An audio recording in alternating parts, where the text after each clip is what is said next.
Welcome to my new channel.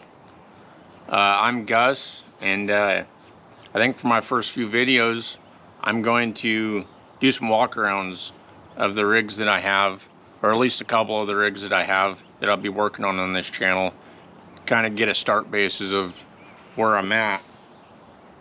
This one here is probably going to be my main rig that I'll be working on. I have lots of parts for it, and I have lots that I plan on doing to it if I get the money for it. So this is my 91 Jeep Cherokee. I've had it for about a year and a half, and I've done a little bit to it. Most of it was just fixing it up, getting it going. When I first bought it, it had a death wobble so bad and a vibration so bad that you couldn't drive it over 30 miles an hour. The vibration was the front drive line. I have it pulled out. The problem with it is they never extended it when they lifted it the 10 inches that it's lifted. So it was running just right on the ends of the splines, and it's got a pretty bad wobble to it. So that's one of my projects. I'm going to attempt to take two drive lines and put them together to make one drive line that hopefully will work for this thing. With the 10 inches, we're sitting on 35s right now. I don't know if I'll ever change that and put a little bit bigger tires on it or not. But we got a high pinion Dana 30 in the front, and that has an Aussie locker and 488 gears. The back is a Dana 44 with a Spartan locker, and it has a disc brake conversion on the back. The front end with the death wobble, most of the stuff up there, all the tie rod ends and stuff, were just physically loose. Like they just threw the castle nut on it just far enough to throw the carter pin in it and called it good. So a lot of that stuff I just tightened up, torqued it down, and the few things that I did that I know for sure that I had to replace is the track bar. Both ends of that was completely worn out. So I just took some, I don't know how thick a plate it was, but I took some plates, drilled them out, welded them on both ends, and then put new bolts in it, and I think that cured it. I did put ball joints in it thinking that that was a problem, so those have been replaced. The steering box is broke. One of the ears is broke off, and there's a lot of movement in it when you're turning the wheels back and forth, being on the big tires. So I did build a cross member to try to stiffen up the box a little bit when I first got it, because I thought that was part of my problem too. We've got the rough country synthetic rope winch on the front of it. I haven't even tried that yet to see if it works or not. That was there when I got it. The engine compartment, I've had to do a lot of cleaning. It was completely compacted full of mud. I wanted to get all that cleaned out so I could see what was broken, what was leaking, what needed to be fixed. It did have a bad water pump, so I've replaced the water pump.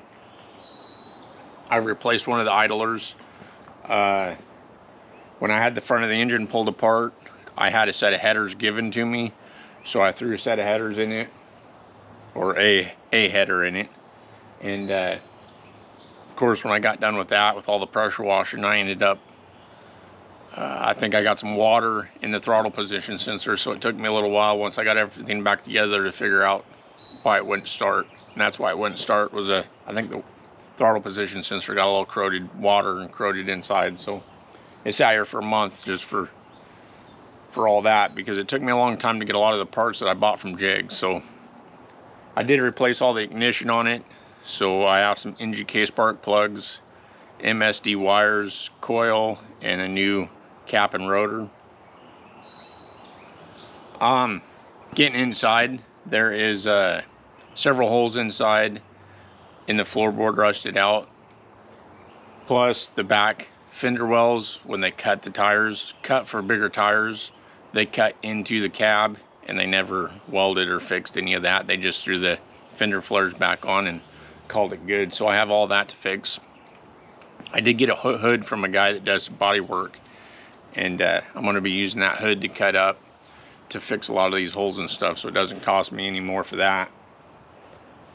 I plan on rhino lining, or Hercule lining the floorboards and sealing those up with that. I've kind of had thoughts of maybe cutting holes in the floorboards and putting plates so I could clean out when it does get full of mud or sand. I live on the Oregon coast, so I'm probably going to get more sand in it than anything.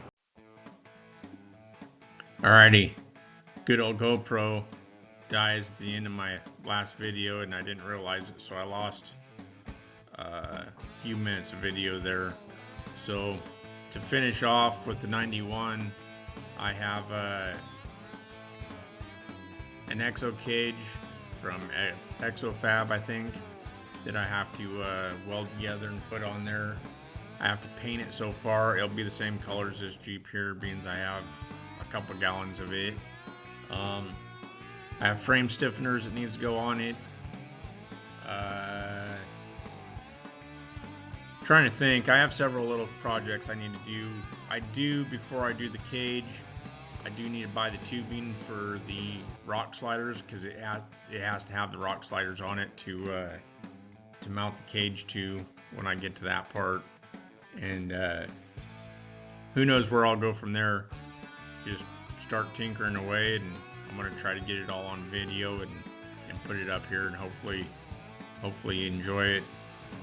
I think that's going to be it for today. Thanks for watching, and till next time. I think the next one, maybe I'll do a little walk around for this one. We don't have as much on this one done, but we have done a little bit. So alrighty, later.